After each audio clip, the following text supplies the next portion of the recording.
ਵਾਹਿਗੁਰੂ ਜੀ ਕਾ ਖਾਲਸਾ ਵਾਹਿਗੁਰੂ ਜੀ ਕੀ ਫਤਿਹ। ਵਾਹਿਗੁਰੂ ਜੀ ਕਾ ਖਾਲਸਾ ਵਾਹਿਗੁਰੂ ਜੀ ਕੀ ਫਤਿਹ।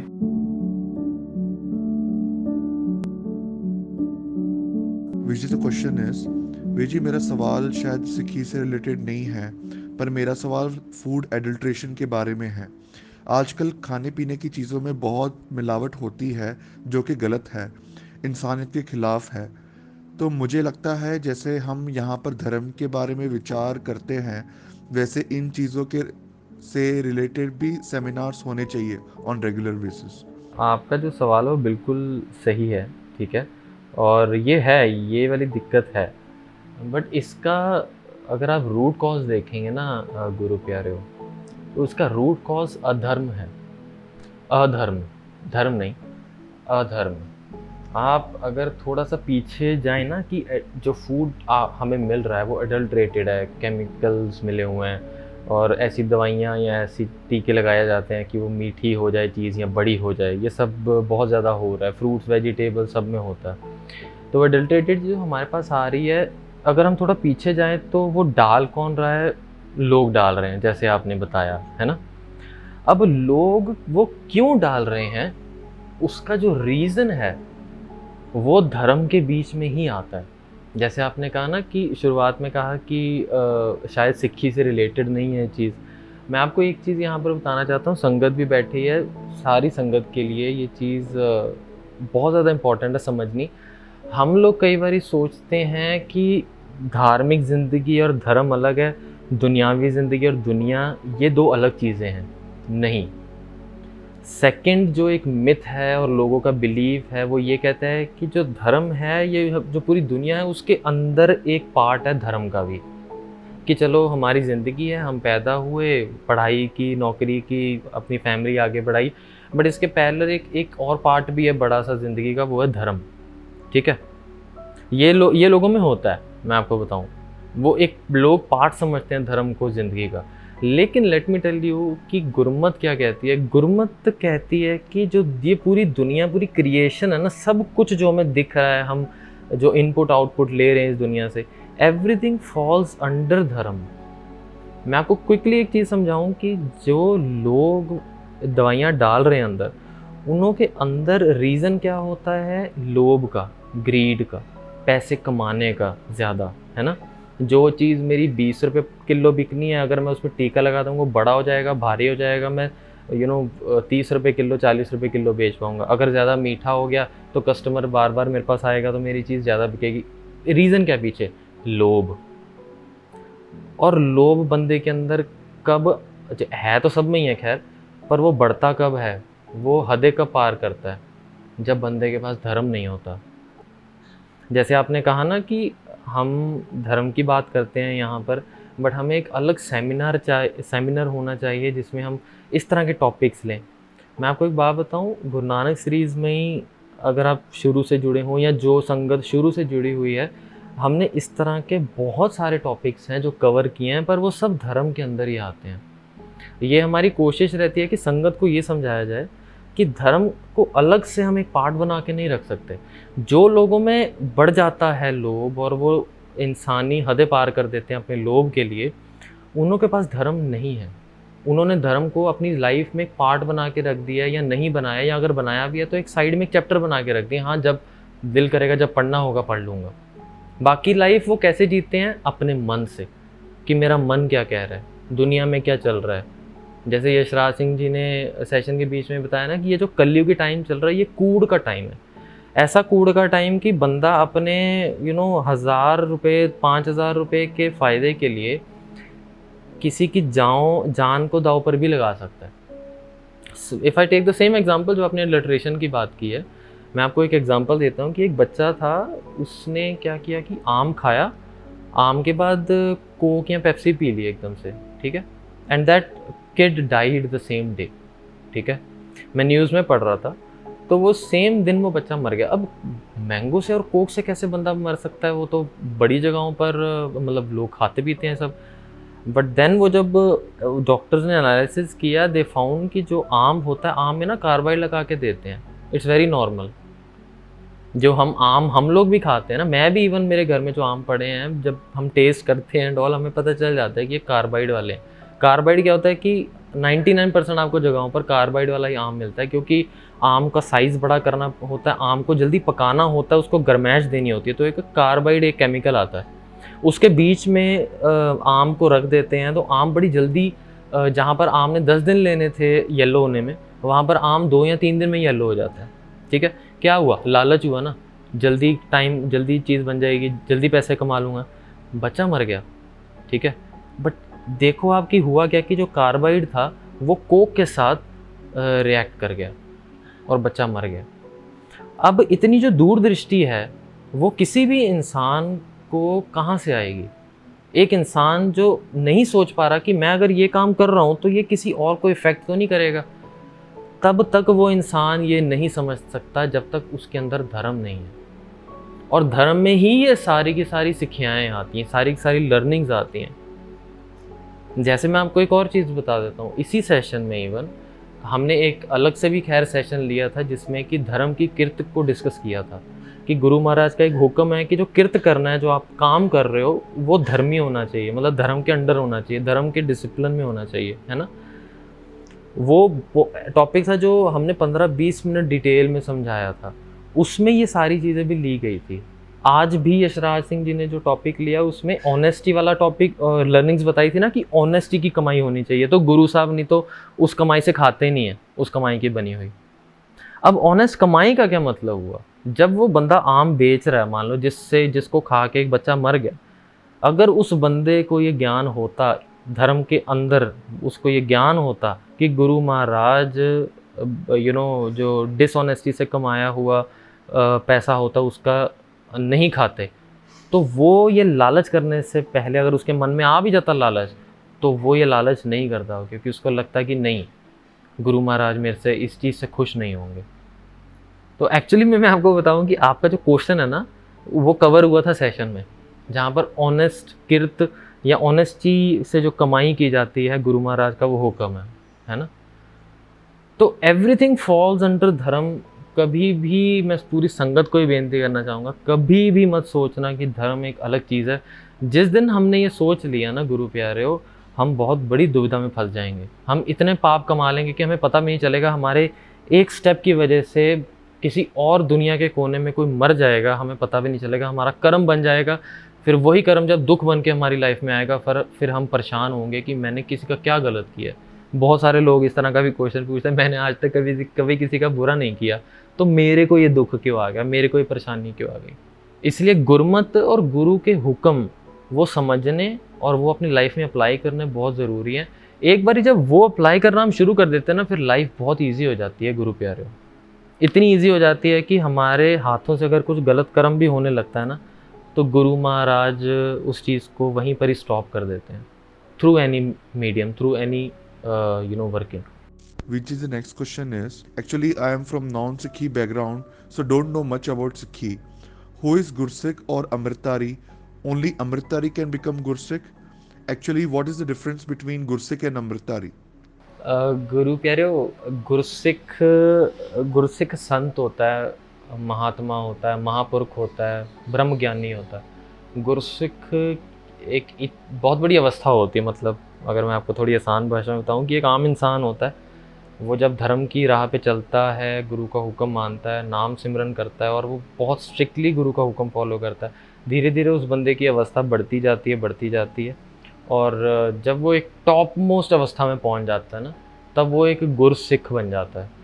गुरसिख का मतलब ये होता है कि जिसका जो गुरु का हो सिख, वो सिख जिसका जो फेस है वो गुरु की तरफ हो।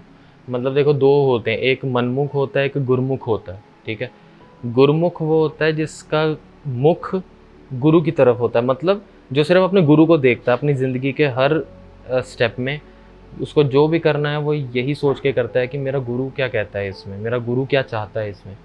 और मनमुख वो होता है जिसका मुख अपने मन की तरफ होता है, मतलब हम कहते हैं ना, मेरा दिल कर रहा है यार ये करने का, मेरा दिल कर रहा है वो करने का, जो दिल किया, जो मन किया वो कर लिया, तो वो मनमुख होता है। वो बंदे का जीवन भी बहुत नीवा होता है, बहुत नीचे लेवल का होता है। वो बंदा पाप भी बहुत कमा लेता है, क्योंकि हमारा जो मन है वो बहुत चंचल है, कलयुग और माया के अधीन है। इस वजह से हमें अपने मन की नहीं माननी, अपने गुरु की माननी है। तो मानते मानते मानते एक स्टेज आती है जो टॉप मोस्ट स्टेज होती है गुरसिक की। तो वो जब बंदा बन जाता है तो बंदा फिर वो पार हो जाता है, हर चीज़ से पार हो जाता है, ठीक है। महापुरुष हो जाता है, बहुत ऊंची अवस्था होती है वो। अब आपने जो अमृतधारी का क्वेश्चन पूछा, अमृतधारी इज जस्ट कोई भी बंदा, doesn't matter from a Sikh background और a non Sikh background, can go ahead and get baptized. Amrit ceremony होती है, एक अमृत पिलाया जाता है, जिसके बाद एक डिसिप्लिन होता है जो आपको स्ट्रिक्टली फॉलो करना होता है। तो उस बंदे को अमृतधारी कहते हैं, जिसने अमृत धारा होता है, जिसने गुरु से अमृत लिया होता है, श्री गुरु ग्रंथ साहिब सच्चे पातशाह जी से अमृत लिया होता है पंज प्यारों के थ्रू, तो वो बंदा अमृतधारी कहलाता है। तो एनीबडी फ्रॉम एनी बैकग्राउंड, कोई हिंदू हो, मुसलमान हो, सिख हो, या कोई भी और बैकग्राउंड से हो, कम्युनिटी से हो, डजेंट मैटर, वो गुरु के पास जा सकता है और जिस दिन अमृत संचार होता है अमृतधारी हो सकता है। उसके बाद ये है कि आपकी लाइफ जो, मतलब मैं आपको फिर आसान भाषा में ये समझाऊं कि जो हमारी लाइफ अभी चल रही है ना, हमारे कर्म हैं पिछले जन्मों जन्मांतरों के, अगर आप एक अच्छी सच्ची भावना से गुरु महाराज को सरेंडर कर देते हो और उनसे अमृत लेते हो और अमृतधारी हो जाते हो, तो गुरमत ये कहती है कि आपके पिछले जितने कर्म हैं, जितने अकाउंट्स हैं, सब कुछ डिलीट हो जाता है, रिमूव हो जाता है। आपका फिर से जन्म होता है, आत्मिक जन्म। बॉडी वही रहती है, आत्मिक जन्म होता है। आपकी आत्मा कंप्लीटली रिफ्रेश होता है ना, हम कंप्यूटर में करते हैं रिफ्रेश, वो रिफ्रेश हो जाता है, हमारे कर्म सब खत्म हो जाते हैं। देन उसके बाद जो डिसिप्लिन होता है गुरु महाराज का, वो हमें फॉलो करना होता है। एंड बहुत ईजी होता है वो डिसिप्लिन भी, और गुरु महाराज का दिया हुआ हुक्म, नाम सिमरन अमृत वेला, वो सब आ जाता है उसमें। वो करके फिर हम गुरु वाहिगुरु जी से एकमिक हो सकते हैं, मिल सकते हैं, हम भी ब्रह्म ज्ञानी की अवस्था तक पहुंच सकते हैं, गुरसिख बन सकते हैं। Viji, the next question is, my journey is very slow in Sikhi and I struggle to learn Gurmukhi. I am afraid that my age might pass before I can make use of it to read Guru Granth Sahib Ji and speak Punjabi fluently. Please answer in English if you can. नहीं, it's not at all too late and it's never late in Sikhi. So Guru Maharaj can bless you at any age. There is no age to come into Sikhi. There is no age to learn anything. If you are trying to learn Gurmukhi, Vaja, doesn't matter if your learning is slow. ठीक है, the thing is, you don't know when Guru will going to bless you. All that matters is your intentions. If your intentions are clear, your intentions are pure, don't look at how much time you are taking to learn Gurmukhi. There is not at all no problem in it. Just make sure that you are doing Naam Simran and Amrit Vela regularly. I would suggest you to don't miss that, because that is really very important. But yeah, as far as the learning is concerned, really doesn't matter how much time you will take to learn Gurmukhi. Your love and your intentions to learn Gurmukhi and read Guru Granth Sahib Ji in the end, your intentions are so good that the Guru will going to bless you soon. Definitely the Guru will bless you. So don't worry about that, and don't really think about it. Don't take pressure on about all these things.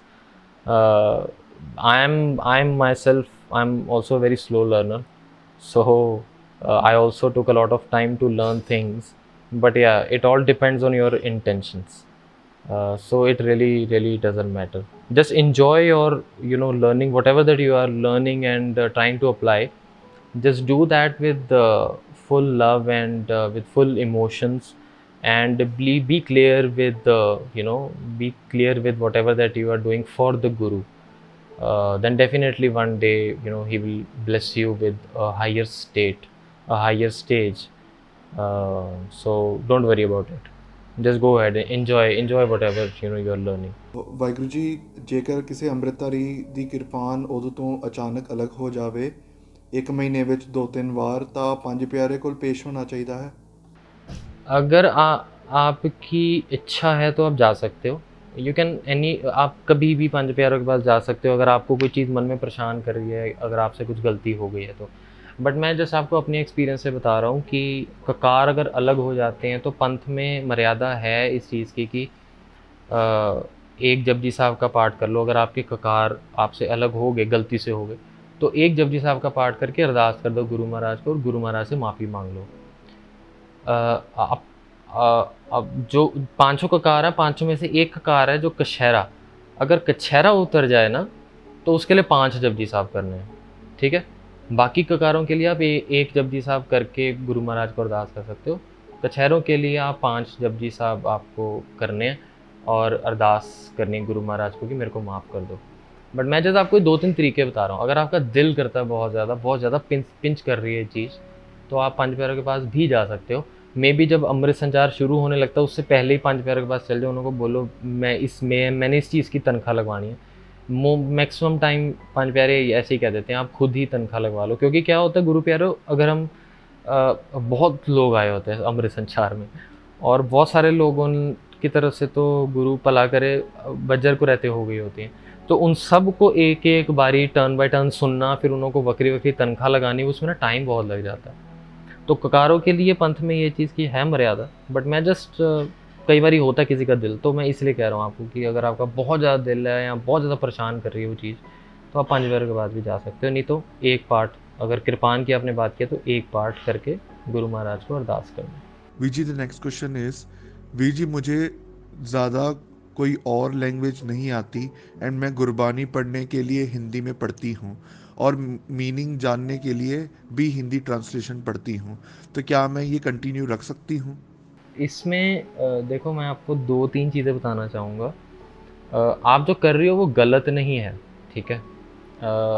आप सिक्खी में आने का हर किसी का रास्ता भी अलग होता है और क्या कहते हैं तरीका भी अलग हो सकता है। किसी की सिक्खी बाहर से शुरुआत होती है, किसी की सिक्खी अंदर से शुरुआत होती है। अंदर से इन द सेंस बहुत ज़्यादा नाम सिमरन बंदा करने लग जाता है, उसको इतना प्यार हो जाता है गुरु से कि फिर वो अपना स्वरूप वैसा करना शुरू कर देता है, फिर अमृत छक लेता है। बाहर से सिक्खी की शुरुआत होना मतलब बंदा मोटिवेटेड है पर नाम सिमरन इतना भी नहीं करता, पर मोटिवेटेड है, गुरु महाराज का हुक्म कमाना चाहता है, तो वो बंदा जाता है, अमृत छकता है एंड उसके बाद फिर वो अपना स्वरूप भी ठीक रखता है, फिर बहुत नाम सिमरन करता है और अपनी अंदर की खेड भी ठीक कर लेता है।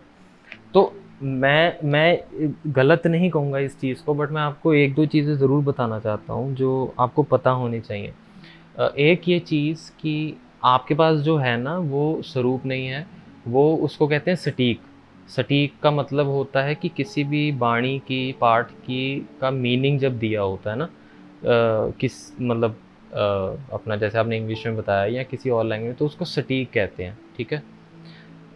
सेकंड थिंग इज़, जो मीनिंग्स लिखे होते हैं ना शीतल जी, गुरबाणी और गुरबाणी के नीचे मीनिंग्स लिखे होते हैं, इट इज़ लाइक कि आपको अगर उस बाणी के बारे में 10 चीज़ें मिलनी है, मान लो इस बाणी में से मुझे 10 नहीं, मान लो 100 चीज़ें अगर मुझे पता चली इस एक पंक्ति से, एक लाइन से, तो जो मीनिंग नीचे लिखा होता है ना उससे आपको आधा या एक मैक्सिमम मिल सकता है।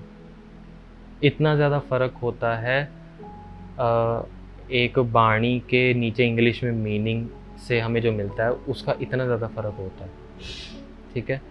जो राइट वे है ना, मैं राइट वे नहीं मैं कहूँगा, जो बेटर एक वे है वो ये है कि आपको कथा सुननी चाहिए।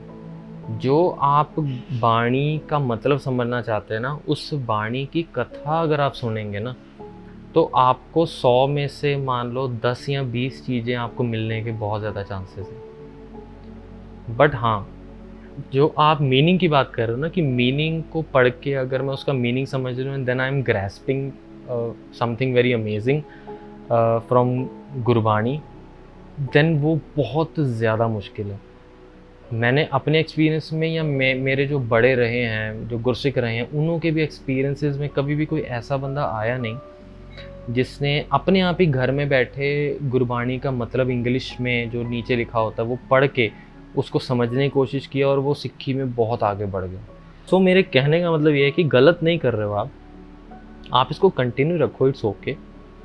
बट आपका जो निशाना है, जो एम है ना, वो ये मत रखना कि मैंने सारे वॉल्यूम्स कंप्लीट कर लिए then now I am very, मुझे बहुत ज्ञान हो गया, अब मैं सिक्खी में आगे भी बढ़ गई। वो बहुत मुश्किल है। मैं आपको ये चीज़ कहना चाहता हूँ कि वो बहुत मुश्किल है। बट आप इस चीज़ को कंटिन्यू रखिए if it is helping you. और अगर आपको ये चीज़ अच्छी लग रही है, अगर आपको अच्छा लगता है, आनंद फ़ील होता है, या you know it gives you strength, it gives you power, आप इसको कंटिन्यू ज़रूर रखो, छोड़ना मत। बट हाँ, मैंने आपको एक बेटर वे ज़रूर मैं आपको आपके सामने रखना चाहता था। ये कोशिश करिए कि आप उसकी कथा सुनिए। एक-एक पंक्ति पर मैं आपको बताऊँ 3-3 4-4 दिन की भी कथा मैं आपको दे सकता हूँ, मटेरियल दे सकता हूँ। 3-3 4-4 दिन सिर्फ़ एक पंक्ति पे। तो गुरु ग्रंथ साहिब जी हैं ना, उसमें पूरा का पूरा ब्रह्मांड है, पूरी की पूरी क्रिएशन है। कितनी बार ये क्रिएशंस बनी हैं, ख़त्म हुई हैं, वो सब भी है। बट वैसे सीधा लिखा नहीं हुआ कि हाँ क्रिएशन बड़ी-बड़ी, हाँ लिखा हुआ है क्रिएशन बड़ी-बड़ी बनी और बड़ी-बड़ी ख़त्म हुई, ये लिखा है। बट हाँ, उसको डीप अंदर तक समझना और वो एक गौ जो वाहिगुरु जी ने क्रिएशन बनाई है, उसका स्वाद लेना, टेस्ट लेना, उसके लिए ना कथा सुनना बहुत ज़रूरी है। आप ट्राई करिए, कथा सुननी शुरू करिए गुरबाणी की। आप देखना आपको फ़र्क पड़ना, आपको एक बेटर वे ज़रूर लगेगा। आपको लगेगा कि मैंने बहुत ज़्यादा सीख लिया यार कथा के through, rather than sitting alone and trying to understand the meaning of Gurbani through the English translation. So ये चीज़ ज़रूर याद रखिए। फिर अगर आप ये करती हैं और आपको आगे जाके कैसा लगता है, कैसा नहीं लगता, कुछ चैलेंजेस आते हैं एंड ऑल दैट, वो आप you can always reach out to us and गुरु महाराज की कृपा से we will help you out. तीसरी एक लास्ट चीज़ मैं आपको ज़रूर कहना चाहूँगा कि जो आप कह रहे हो ना कि मेरे को और कोई लैंग्वेज नहीं आती, अभी नहीं आती, इट्स ओके। टाइम बीइंग आप किसी और लैंग्वेज, जो भी लैंग्वेज में आप कंफर्टेबल हो, आप गुरबाणी पढ़ भी सकते हो और उसके मीनिंग भी समझ सकते हो। That's all fine, it's all okay.